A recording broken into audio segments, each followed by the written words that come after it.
quero convidar vocês a mais uma vez orarem a Deus comigo pela palavra e após a oração os irmãos podem se assentar. Bondoso, querido e amado Deus, gratos te somos, Pai. Obrigado, Pai, porque o Senhor nos trouxe até aqui, neste local. Durante esses dias, Pai, nós fomos abençoados pela Tua palavra, pelos servos que o Senhor levantou para que pudessem, Deus, proclamar o Teu Evangelho verdadeiro, de forma simples e que também traz profunda, Pai amado, vergonha ao nosso coração quando olhamos para a Tua grandeza, o Teu amor, a Tua misericórdia, e quando olhamos para dentro de nós e ainda vemos, Deus, resquícios do pecado, Deus.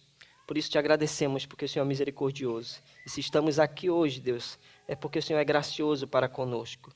Deus, que mais uma vez o Senhor venha falar aos nossos corações, que tudo que venhamos a ouvir aqui, Deus, faça morada em nossa vida, em nossa família, e que venha a transformar o nosso eu, Deus, para que o Teu nome seja honrado e glorificado em nome de Jesus. Amém, Senhor. Podeis assentar, irmãos.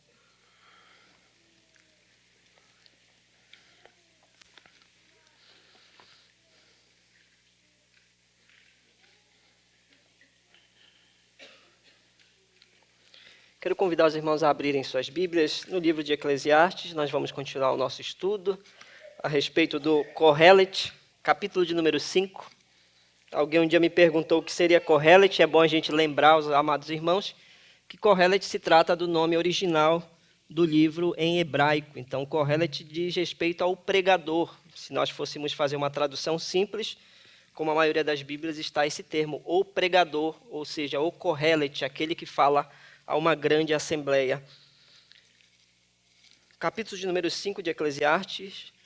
Hoje nós vamos ver a estrutura do versículo de número 1 ao 7. Capítulo 5, de 1 ao 7. A Bíblia que eu estarei lendo, é a versão ARA, a Almeida Revista e Atualizada. Capítulo 5, versículos de 1 a 7. A palavra do Senhor diz, a maioria das Bíblias deve ter um tema em cima. Eu quero compartilhar o tema da minha, a loucura de votos precipitados. A palavra do Senhor nos diz, guarda o pé quando entrares na casa de Deus. Chegar-se para ouvir é melhor do que oferecer sacrifícios de tolos, pois não sabem que fazem mal. Não te precipites com a tua boca, nem o teu coração se apresse a pronunciar palavra alguma diante de Deus, porque Deus está nos céus e tu na terra. Portanto, sejam poucas as tuas palavras. Porque dos muitos trabalhos vêm os sonhos e do muito falar palavras nécias. Quando a Deus fizeres algum voto, não tardes em cumpri-lo, porque não se agrada de tolos. Cumpre o voto que fazes. Melhor é que não votes do que votes e não cumpras.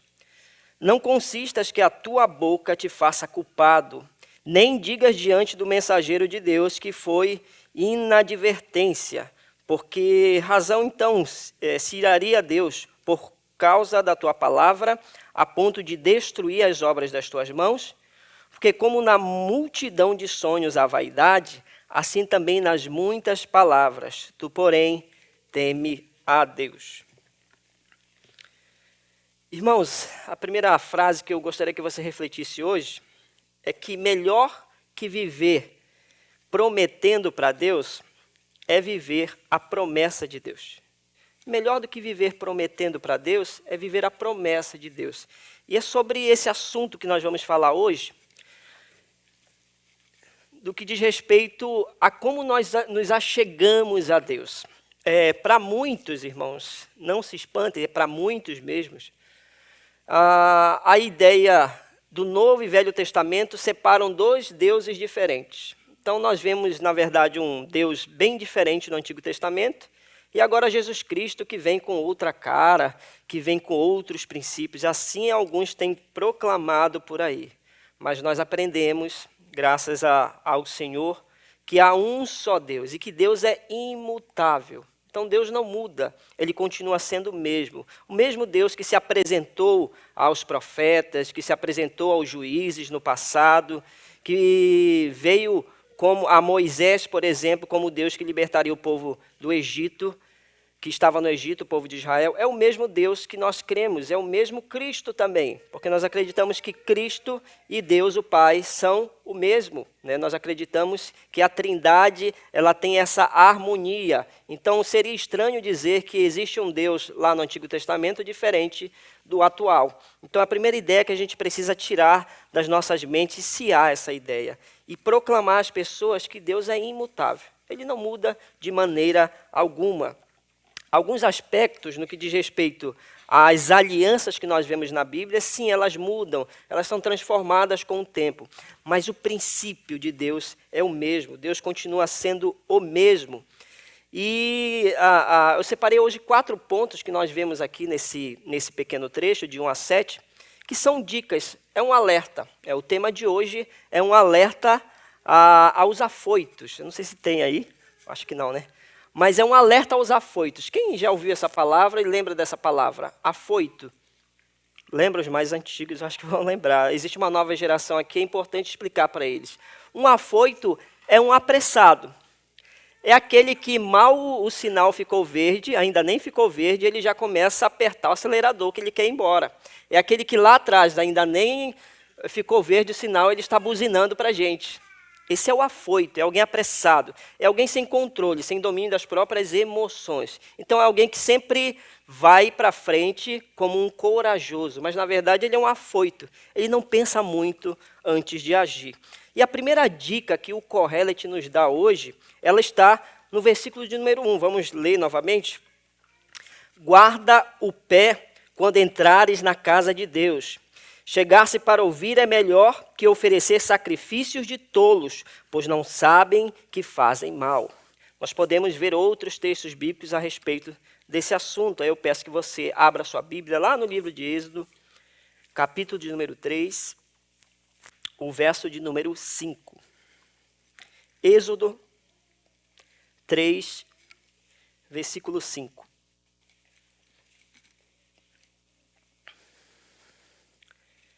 Êxodo de número 3, capítulo de número 3, verso 5.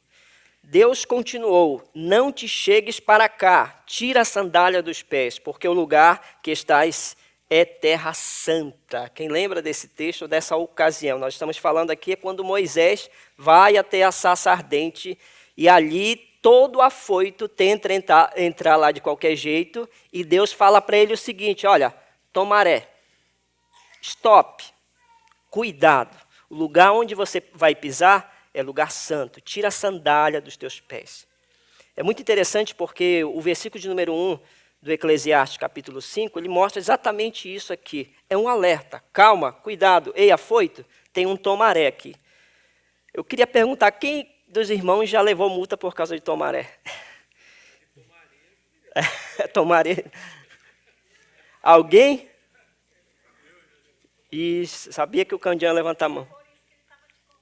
Ah, tá. É porque ele já levou bastante, né?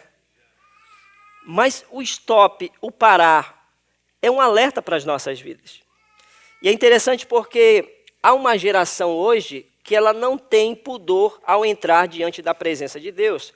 Porque alguém um dia ensinou que agora a lei não existe mais, tá? Que aqueles cerimoniais eles não existem, e até certo ponto isso não está errado, não estão equivocados com esse pensamento, mas que agora está liberado, está tudo liberado. O véu foi rasgado, né, de cima a baixo, então agora a gente pode entrar à vontade na presença de Deus, de qualquer forma. E a gente chega de qualquer jeito e acaba conversando com o nosso Deus, porque a gente tem grande intimidade com Ele. O alerta que é feito a Moisés, ele continua sendo feito para nós hoje. Porque Deus continua sendo o mesmo. A sua santidade continua sendo a mesma, certo? Ele continua sendo superior a nós. Ele continua sendo santo, glorioso, em poder. Ele é o que domina toda a terra e tudo que nela há. É Ele quem domina os séculos, é Ele quem domina o tempo, é Ele quem faz chover, é Ele quem faz o sol nascer todos os dias, é por causa dele. Então nós estamos falando de alguém grandioso. Então, o tomaré é importante fazer antes de entrarmos na presença de Deus. Né, Cândido? E Deus continuou dizendo, olha, tira a sandália dos teus pés. Esse lugar onde você vai pisar é santo. Muito parecido com o que nós vemos nesse versículo de número 1 do Kohelet 5. Guarda o pé. Ou seja, cuidado, opa, atenção, guarda o pé. Tá bom? Não pise aqui, pense antes de fazer. Assim nós devemos pensar. Isaías também, capítulo de número 1, os versos de 12 a 13, a palavra de Deus nos diz. Se você quiser acompanhar, Isaías, capítulo 1, os versos de 12 a 13.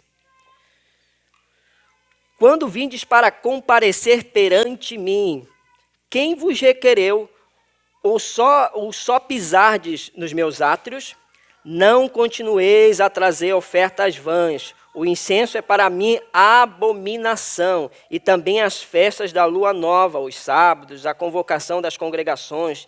Não posso suportar iniquidade associada ao ajuntamento solene. Pegue essas duas últimas palavras, o ajuntamento solene. Nós há muito tempo ouvimos dizer que o culto deve ser feito com decência e ordem.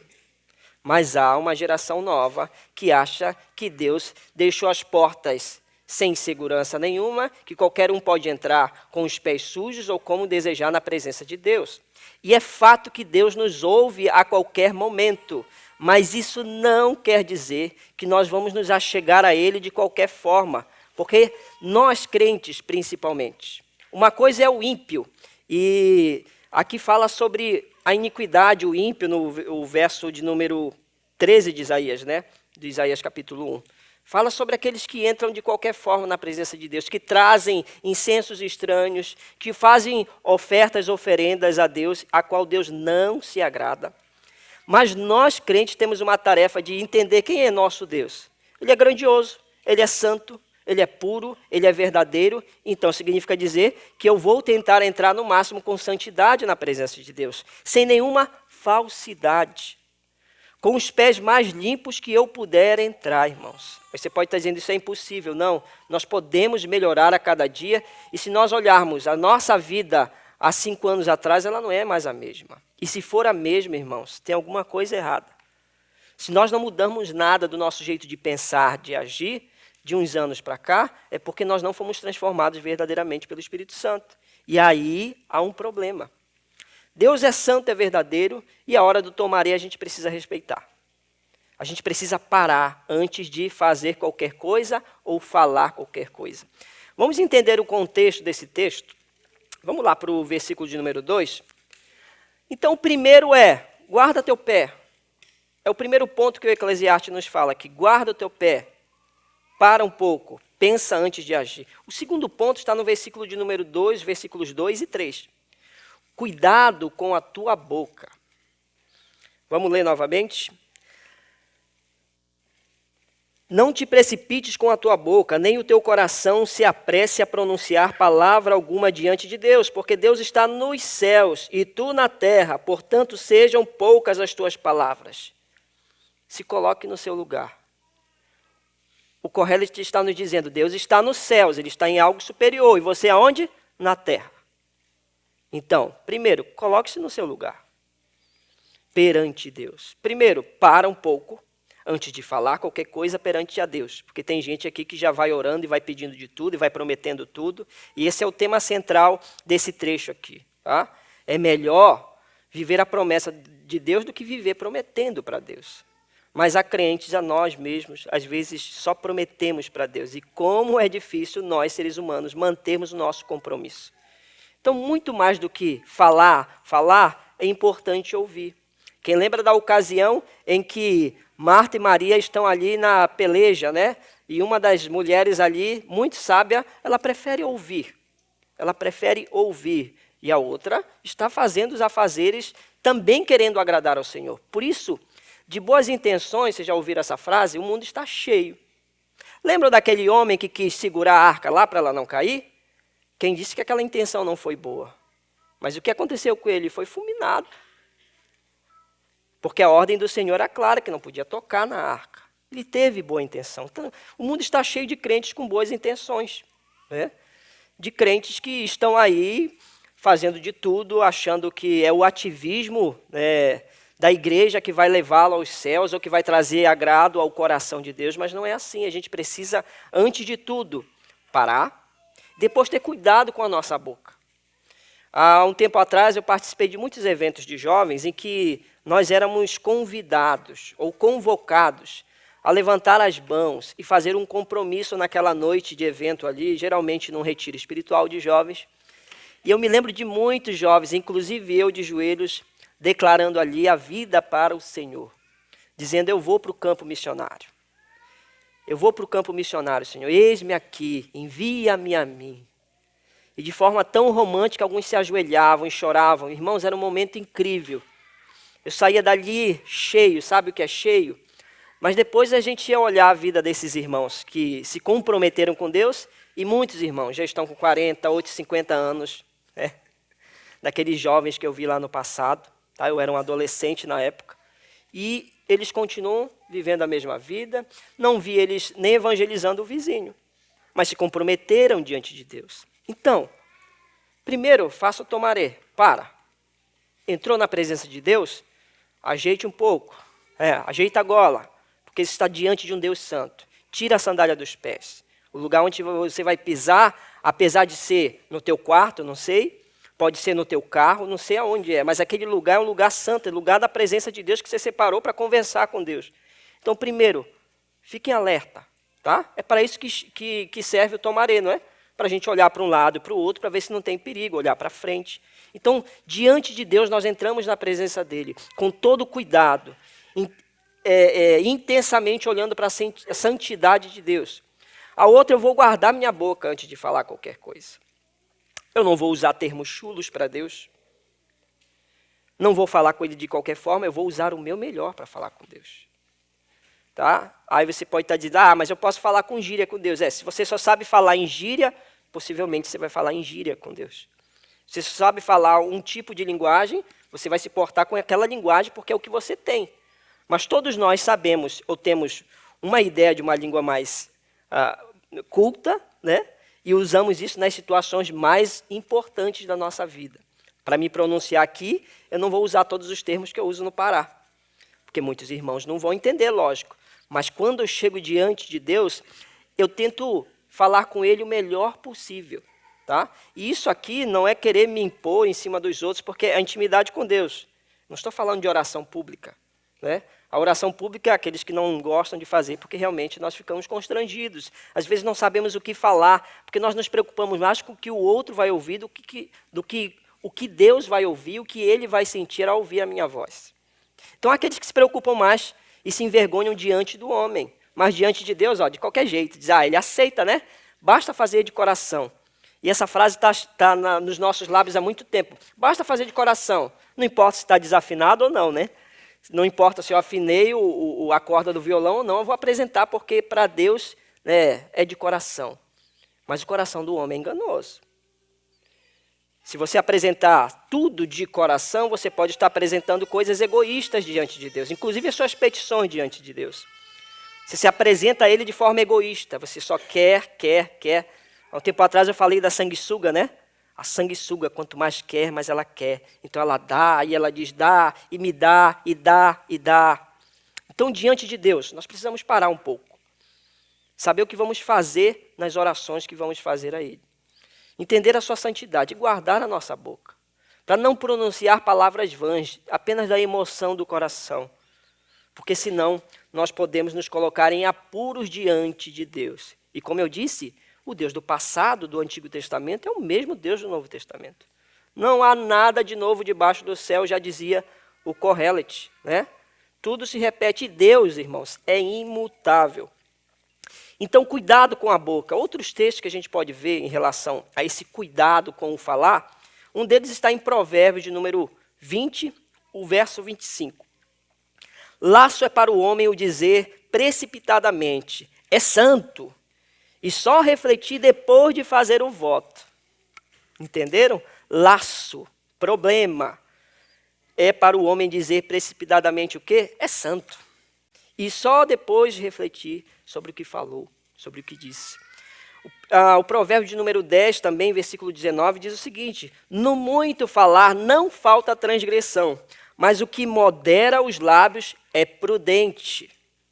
Ao falar, nós precisamos ser prudentes, mas não é só com o homem, porque eu tenho certeza que os irmãos guardam a língua diante dos homens. Sabe por quê isso acontece? Porque nós somos seres, que a gente vê para crer. Nós somos seres que a gente evita o problema que está próximo de nós. Então, não vou falar de qualquer forma com o meu chefe, não vou xingá-lo, porque eu sei as consequências, sei do problemão que eu vou arrumar. Mas tem gente que se guarda do homem, como eu falei, mas diante de Deus fala qualquer asneira, qualquer coisa. E é importante guardar a boca diante de Deus, porque Deus, acima de tudo e acima de todos, deve ser honrado, glorificado e respeitado. E parece que esse Deus aqui é estranho para muitos, quem sabe nos ouve em casa, mas é um Deus cheio de cerimoniais. Isso vai além de um cerimonial, irmãos. Isso tem a ver com o nosso amor. Porque aqueles que nós amamos, nós tratamos como mais dignos, pessoas que nós vamos respeitar, pessoas que nós entendemos que são maiores do que nós. A própria palavra de Deus nos ensina a olharmos para o nosso irmão e entendermos que ele é maior do que nós. Porque Cristo, não arrogando o seu poder, o que ele fez? Desceu do seu santo trono, se fez um de nós para que hoje nós pudéssemos estar aqui reunidos, falando e ouvindo a respeito dele, da sua santa palavra e da salvação que ele nos deu. Então, o próprio Cristo, ele desce do seu trono, não arrogando para si todo o poder que ele tem, mas entendendo que a humildade é uma característica daqueles que amam a Deus.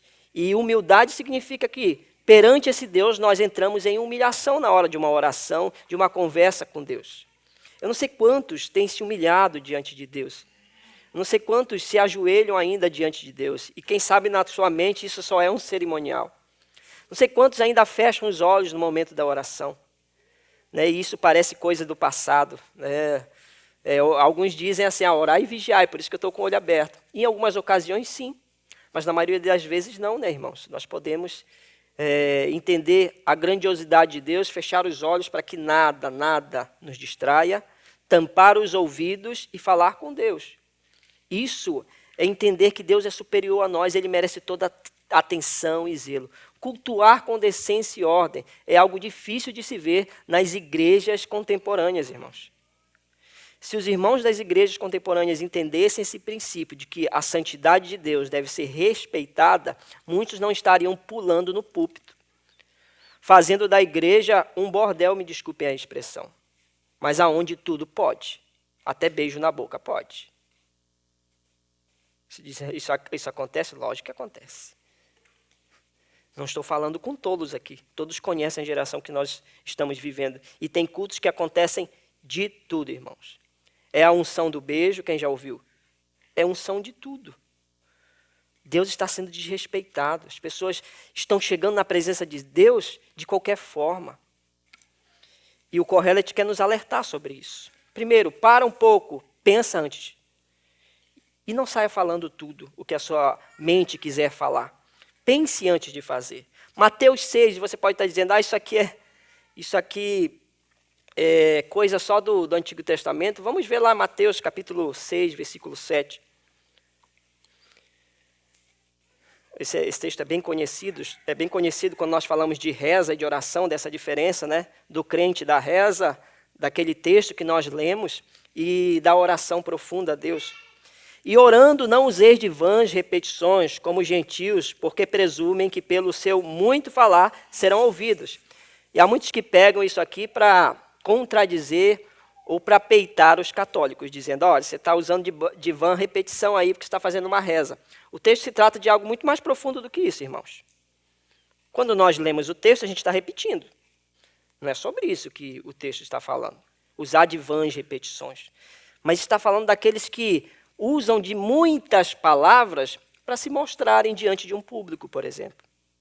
Que usam de vãs repetições, como os gentios, por exemplo, ele coloca aqui, porque presumem pelo seu muito falar serão ouvidos. Então, quem fala mais, é mais ouvido. E não é assim. E isso os fariseus faziam nos templos, tanto nas orações quanto nos discursos. E contextualizando, o tempo em que o Eclesiastes está vivendo, já existia o templo. O templo não era só para sacrifícios, como às vezes nós presumimos, né? Lembramos do templo, lembramos de quê? De sacrifícios, de animais e tudo mais. Mas o templo também servia para o ensino da palavra. Jesus também aproveita o espaço do templo para ensinar. Ainda menino, lembram quando Jesus, vamos dizer, se perde da sua família, ou a família perde Jesus? Na verdade, Jesus está bem encontrado no templo, pregando.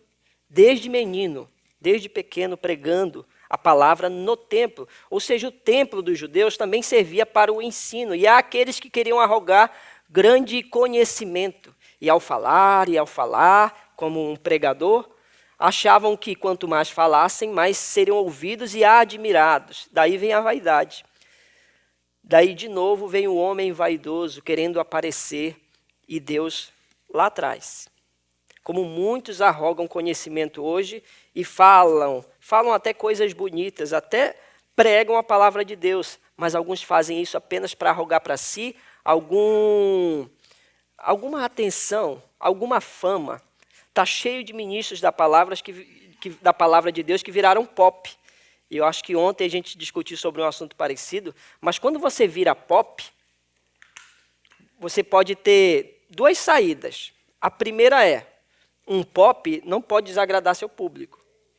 Né? Alguém popular, você pode ver isso nas redes sociais. Se alguém popular, famoso, falar uma coisa que o público não gosta, ele é achincalhado, ele perde seguidores.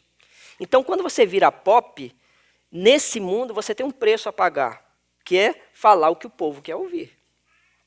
Mas quando você é um profeta da palavra de Deus, e eu uso esse termo porque é um termo mais exato para a gente usar da função de um profeta, ele profere a palavra de Deus, independente se vão gostar ou não. Ele fala, ele prega. Ele não tem vergonha do que prega. Assim como nós, crentes, não temos vergonha do evangelho, porque ela é o poder de Deus para a salvação de todo homem. Nós não nos envergonhamos.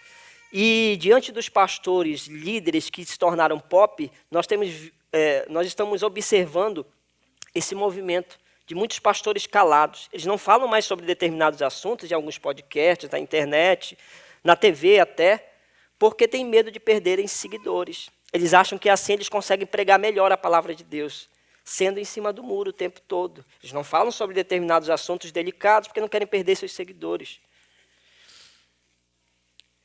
Essa é a geração que nós vivemos, irmãos.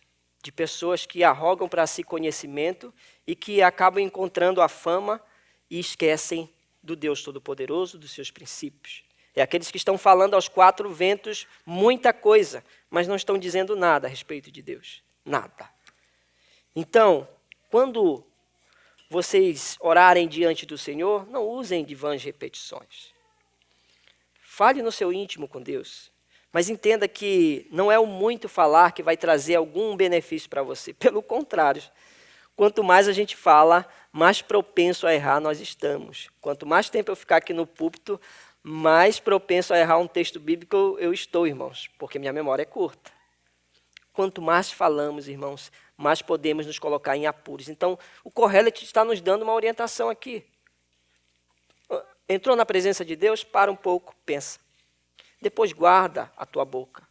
Não é de tudo que você vai falar diante de Deus. E não é tudo que você vai prometer. E é sobre isso que os versículos de número 4 e 5 também vão falar. Que é o terceiro ponto. Então, o primeiro é, tomarei, para. Segundo é, guarda a tua boca. Cuidado com o que fala. O terceiro é, se prometeu, já que resolveu prometer, a gente já deu as duas orientações. Para, pensa, né? Guarda a tua boca, mas não segurou? Foi embora? Agora, se prometeu, cumpra. Se atravessou o sinal vermelho, irmãos, não vai querer parar no meio do cruzamento, não. Vai dar prejuízo. Perigoso. Se você cometeu esse erro, irmãos, não era para cometer, mas se cometeu, a orientação é que você fique parado, deixa eu parar aqui no meio, porque não deu certo, né? Não, é perigoso. Vai ter que seguir adiante, agora vai ter que carregar. Quem sabe a multa que já está lá no seu nome, não sei. Mas se você prometeu, o terceiro ponto é, cumpra. Se você não se segurou, você resolveu prometer diante de Deus, cumpra. Outros textos da palavra de Deus também nos dão essa mesma sugestão, ou essa mesma orientação. Números, capítulo de número 30, verso 2. Quando o homem fizer voto ao seu Senhor, ou fizer juramento, ligando a sua alma com obrigação, não violará a sua palavra, segundo tudo que saiu da sua boca, fará. Não vai parar no meio, vai ter que fazer. Prometeu, cumpra. Deuteronômio, capítulo de número 23, os versos de número 21 a 23, a palavra de Deus nos diz: quando fizeres algum voto ao seu Senhor, teu Deus, não tardarás em cumpri-lo, porque o Senhor, teu Deus, certamente o requererá de ti, e em ti haverá pecado. Porém, abstendo-te de fazer o voto, não haverá pecado em ti. O que proferirem os teus lábios, isso guardarás e o farás, porque votastes livremente ao Senhor, ou seja, ninguém te obrigou, diante do Senhor teu Deus. O que falastes com a tua boca, cumpra, faça. Ninguém nos obrigou a prometer nada, Deus. Você pode dizer, não foi a circunstância, pastor. Eu passei uma dificuldade muito grande na minha vida e chegou um momento que eu tive que fazer uma promessa diante de Deus. Ó Senhor, ajuda aqui que aí eu faço isso aqui para você. Eu vou passar aí um ano sem ver Netflix, né? Vou passar um ano aí fora das redes sociais se você fizer isso para mim. Aí Deus chega, nos abençoa e aí eu continuo assistindo a Netflix. Aí você pode dizer, isso é algo bobo, né? Deus vai me perdoar. Olha, Deus de misericórdia, todo-poderoso que perdoa. Irmãos, para um crente pensar assim é vergonhoso. Prometer e não cumprir. Você já ficou com vergonha de marcar um compromisso com alguém, não chegar naquele compromisso e depois ter que encontrar com essa pessoa? Pessoalmente, não dá uma vergonha? Poxa, você nem conseguiu avisar de tanta vergonha que você teve. Você já prometeu algo para o seu filho e não cumpriu e depois ficou envergonhado? Já prometeu algo para a esposa e aí eu peguei e não cumpriu? E a gente deve ficar envergonhado. Se você não fica envergonhado, irmãos, você pode se converter hoje em nome de Jesus, render a vida ao Senhor. Certamente Ele vai trazer essa vergonha ao teu coração, porque o Evangelho faz isso conosco. É o que diz lá em 2 Coríntios, capítulo 5, né? Que o amor de Deus nos constrange, julgando a nós assim: se um morreu por todos, logo todos morreram, e Ele morreu por todos, para que aqueles que vivem não vivam mais para si, mas para aquele que morreu e ressuscitou. A vergonha que o Evangelho traz a nós. Se você é alguém que se compromete e não cumpre, ainda há tempo de melhorar. Por isso, Kohelet está nos falando esse terceiro ponto. Se prometeu, cumpra. Quando fizeres algum voto, lá em Deuteronômio está dizendo ao Senhor, teu Deus, não tardes em cumpri-lo. Está dizendo, olha, se você prometeu, cumpra logo também. Está falando agora numa ideia temporal. Porque aqueles que protelam a obediência, tá bom, eu vou para a África, como eu disse para o Senhor, né? Aí a junta de missões entrou em contato. E aí, irmão, já está preparado sua passagem? Já tem até aqui ofertas para o irmão ir. Deixa daqui a uns 2 anos, eu acho que eu consigo ir. Irmãos, prometeu, vai ter que cumprir. Me perdoe, mas prometeu, tem que cumprir diante de Deus. Pode ser até que a tua promessa seja vã, você nem estava pensando direito na hora, mas prometeu ao Senhor. Ele abriu as portas para que você pudesse cumprir essa promessa, não tarde em cumpri-la. Se prometeu ao Senhor, não tarde, é uma ideia temporal. Não fique jogando para amanhã o que você pode fazer hoje. Amanhã pode não dar tempo de você oferecer ao Senhor essa oferta que você disse que ia oferecer. Essa oferta de sacrifício. E o Novo Testamento tem essa ideia para nós, que hoje nós somos sacrifício vivo, santo e agradável a Deus. Não é mais aqueles animais que eram mortos no templo, e tinha que ser, não era qualquer animal. Se alguém prometesse diante de Deus que ia levar um animal para cobrir os pecados dele, ou quem sabe de um grupo de pessoas, o que acontecia? Esse animal não poderia chegar de qualquer forma. Ele não poderia, por exemplo, ter uma perna amputada. Ele tinha que chegar com as 4 perninhas lá, as 4 patinhas dele. Ele não podia estar doente, esse animal, porque Deus assim exigira. Disse a Moisés que levasse essa mensagem ao povo, que o sacrifício tem que ser perfeito. Irmãos, o homem é imperfeito. E é aí que a gente chega em Cristo Jesus. Aqueles sacrifícios lá de nada adiantavam diante do que Cristo fez por nós. De nada adiantavam, porque muitos sacrifícios eram levados dessa forma. Animais doentes, faltando um pedaço do corpo do animal. Quem sabe já haviam até comido uma parte do animal, né? O homem é imperfeito nas suas ofertas, no trazer a Deus, no se apresentar diante de Deus. Por isso nós temos a chance de acertar. Porque Cristo é o verdadeiro sacrifício, puro, verdadeiro. É o sacrifício sem mácula. É aquele que pôde nos substituir na cruz e que ainda hoje pode nos ajudar a cumprir essa promessa. Quem sabe falando sobre isso, você lembrou de alguma promessa que você fez diante de Deus. E o texto é bem específico. Ele está falando sobre uma promessa diante de Deus. E você pode estar lembrando de promessas pessoais que você fez. Mas vamos lembrar do casamento? Casamento é... Lembram que no casamento, pelo menos quem fez alguma cerimônia, pelo menos, né? Lembram que nós nos comprometemos diante dos homens e de Deus. Ou o pastor, ou o juiz de paz que fez o seu casamento, certamente perguntou isso para você. Você se compromete a fazer isso? A ser fiel? Me comprometo. Diante de quem? Dos homens e diante de Deus. E está cheio de pessoas descumprindo essa promessa.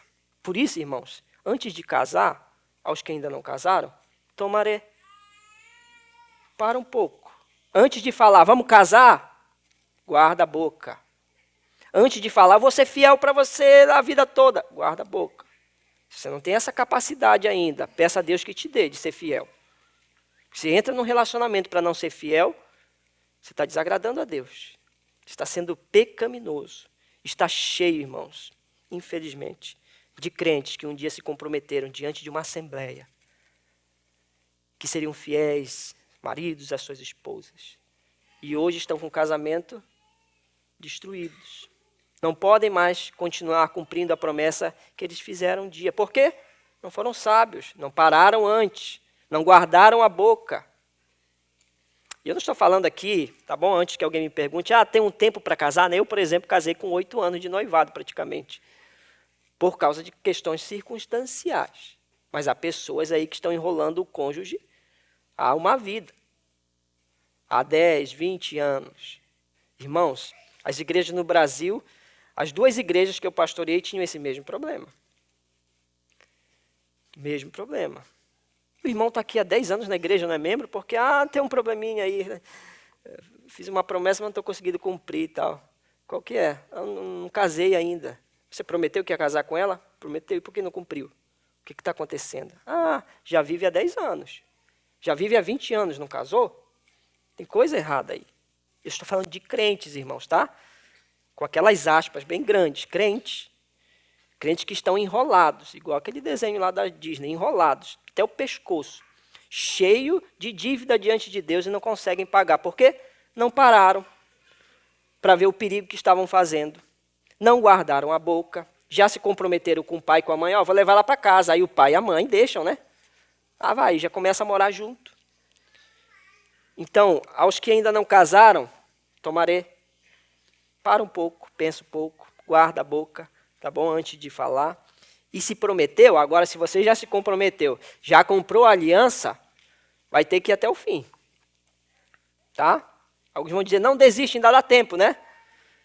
Já se comprometeu, já está com a aliança. Você disse para ela, vou casar com você, não tem esse negócio. Agora vai ter que colocar os joelhos no chão e dizer, Senhor misericordioso, me ajude a cumprir, porque sou homem falho, mas eu sei que contigo eu posso cumprir isso. É ser verdadeiro diante de Deus. Já que cumpriu, já que prometeu, cumpra, em nome de Jesus.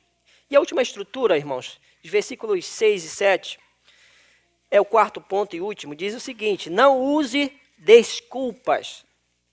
Teme a Deus. São 2 afirmativas nesse 4º ponto. Primeira, não use desculpas. Teme a Deus. Vamos ler novamente esses versículos, verso 6 e 7. Não consistas que a tua boca te faça culpado, nem digas diante do mensageiro de Deus que foi inadvertência. Por que razão se iraria Deus por causa da tua palavra a ponto de destruir as obras das tuas mãos? Porque como na multidão de sonhos há vaidade, assim também nas muitas palavras. Tu, porém, teme a Deus, sem usar desculpas. E eu queria usar só um texto a mais para a gente entender isso. Isso aqui não se trata de coisa do Antigo Testamento, irmãos. Esse compromisso em chegar diante de Deus, tirar a sandália dos pés, entender a sua santidade, guardar a boca para não falar o que vier à cabeça. Tá? Se prometeu, cumpra. E agora, não use de vãs desculpas. E teme a Deus. E esse termo teme a Deus, ele é um pouquinho diferente do que geralmente nós usamos. Mas vamos ver um texto da palavra de Deus no Novo Testamento. Lá no livro de Atos, sim, no livro onde nós encontramos a história da igreja primitiva. Nós estamos falando do início da igreja. A igreja totalmente bem fundada no princípio dos apóstolos. Nós estamos falando dessa igreja. Tá? Atos capítulo 5. Essa história é bem conhecida dos irmãos. Atos capítulo 5, os versículos de 1 a 11. Lembram dessa história? Do que fala? De duas pessoas que se comprometeram diante de Deus, dos homens, dos apóstolos, diante da igreja. Eles fizeram um compromisso muito sério. Atos capítulo 5, versos de 1 a 11. Entretanto, certo homem chamado Ananias, com a sua mulher, Safira, vendeu uma propriedade. Mas em acordo com a sua esposa, meio escondido ali, né? Reteve parte do preço e, levando o restante, depositou aos pés dos apóstolos. Vamos pegar uma parte aqui, que sobrar a gente leva lá para os apóstolos. Verso 3. Então disse Pedro, Ananias, por que encheu Satanás teu coração para que mentisses ao Espírito Santo? Guarde bem essa informação. Para que mentisses ao Espírito Santo, reservando parte do valor do campo. Verso 4. Conservando porventura não seria teu? Conservando porventura não seria teu? E vendido não estaria em teu poder? Como, pois, assentastes no coração esse desígnio? Não mentistes a homem, mas a Deus. Ouvindo essas palavras, Ananias caiu e expirou. Ele morreu, irmãos, instantaneamente. Ele expirou, esse é o termo usado aqui. Sobrevivendo grande temor a todos que estavam ali ouvindo. Levantando-se os moços, cobriram-lhe o corpo e, levando-o, o sepultaram. Quase 3 horas depois, entrou a mulher de Ananias, não sabendo o que ocorrera. Então Pedro, dirigindo-se a ela, perguntou-lhe: Dize-me, vendeste, portanto, aquela terra? Ela respondeu: Sim, portanto.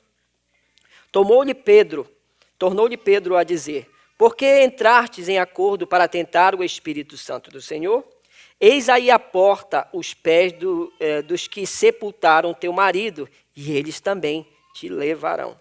No mesmo instante, caiu ela aos pés de Pedro e expirou. Entrando os moços, acharam-na morta e, levando-a, sepultaram-na junto do marido. E sobreveio grande temor a toda a igreja e a todos quantos ouviram a notícia destes acontecimentos. Isso era coisa do Antigo Testamento, né? Irmãos, está falando de algo muito sério aqui.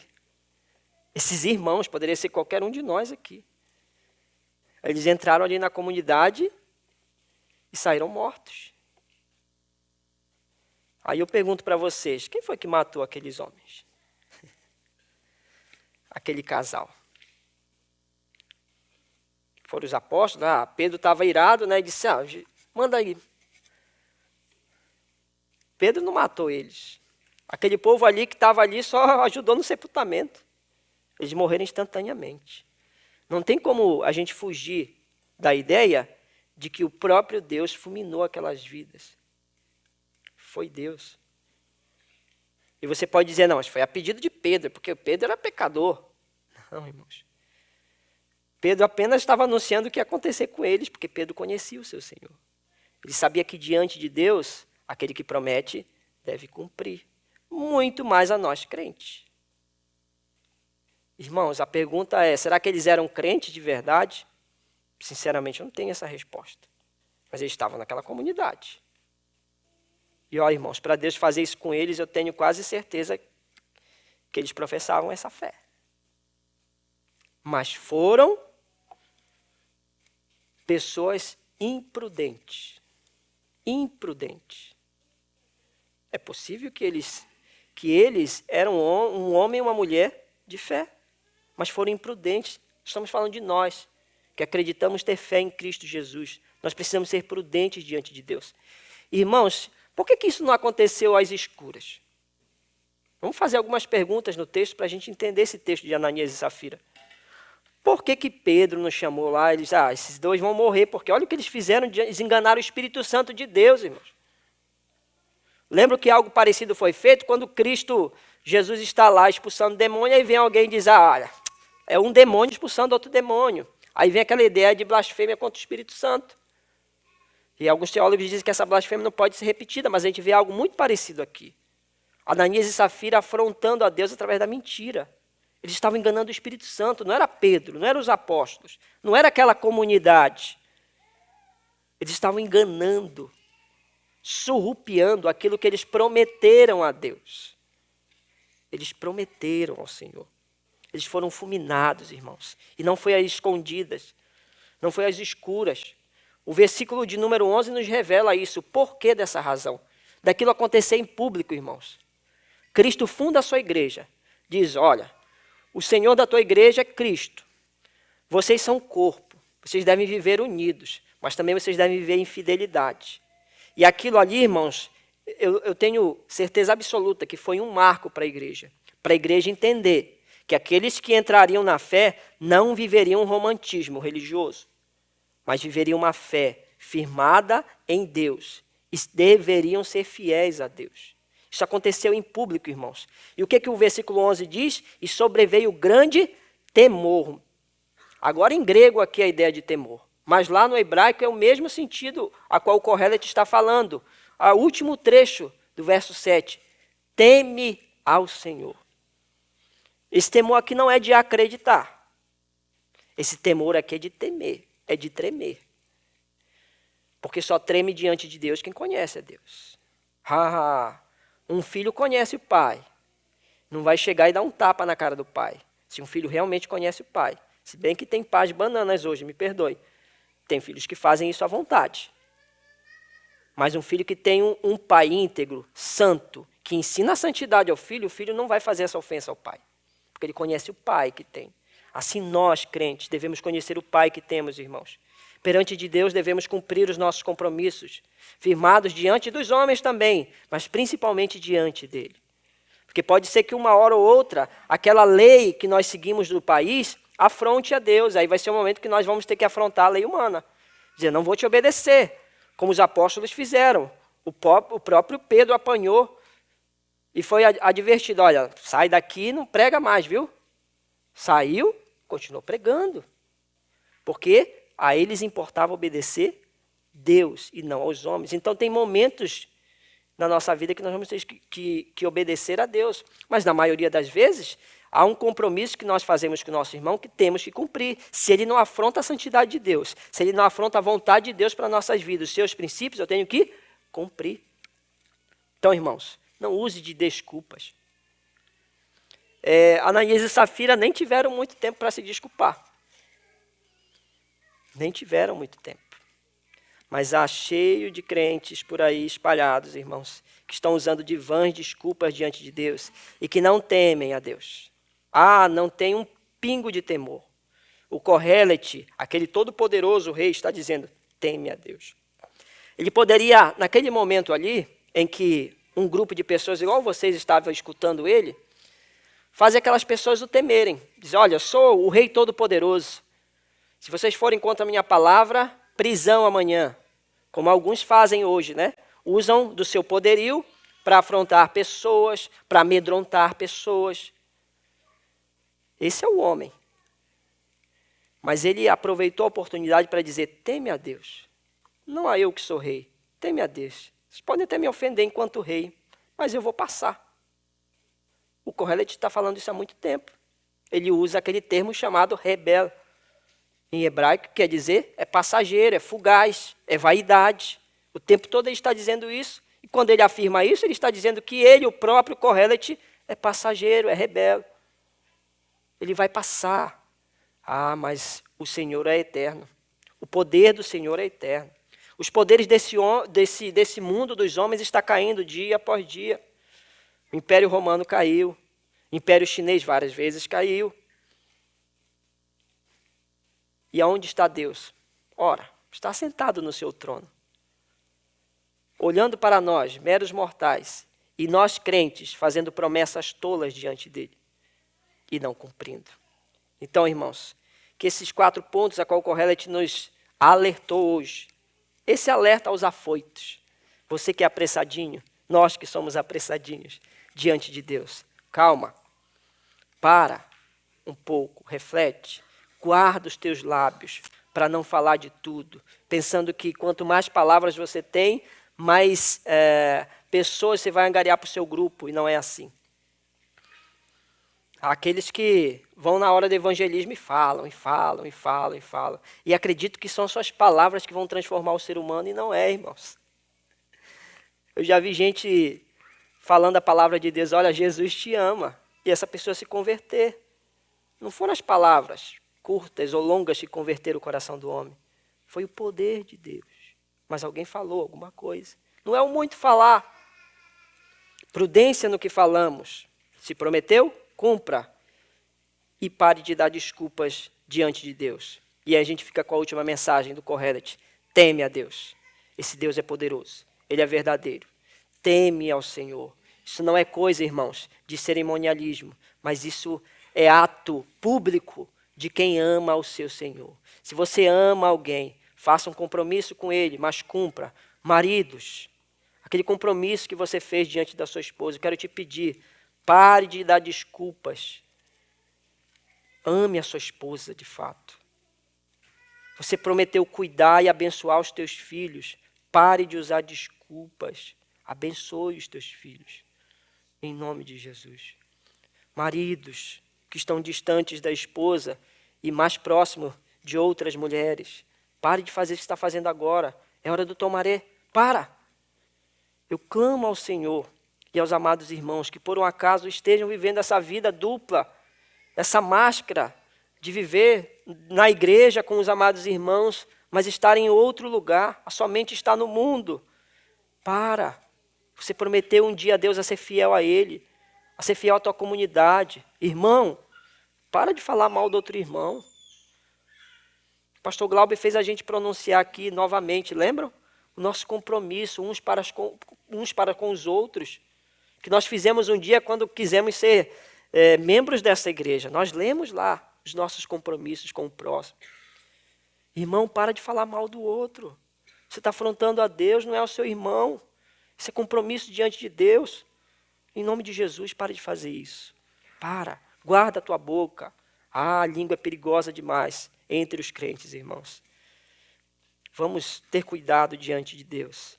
E antes de qualquer coisa, vamos entender a sua grandiosidade.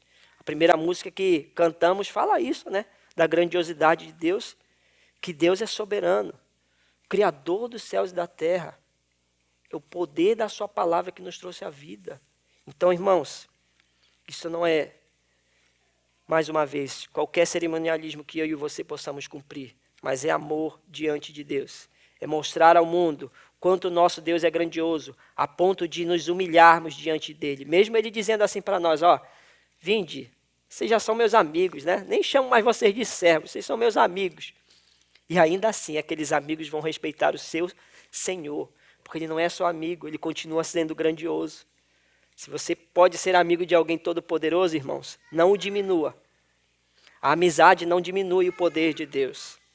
A humilhação de Cristo, de Jesus na cruz, não humilhou e não diminuiu o poder de Deus. Pelo contrário, o exaltou ainda mais. Deus deve ser exaltado com nossas vidas, por nós, pela igreja. Então, guarda de prometer e começa a viver a graça de Deus. Muito mais do que fazer promessas ao Senhor, é viver a promessa de Deus em nossas vidas, em nome de Jesus. Vamos orar, irmãos. Bondoso, amado e querido Deus,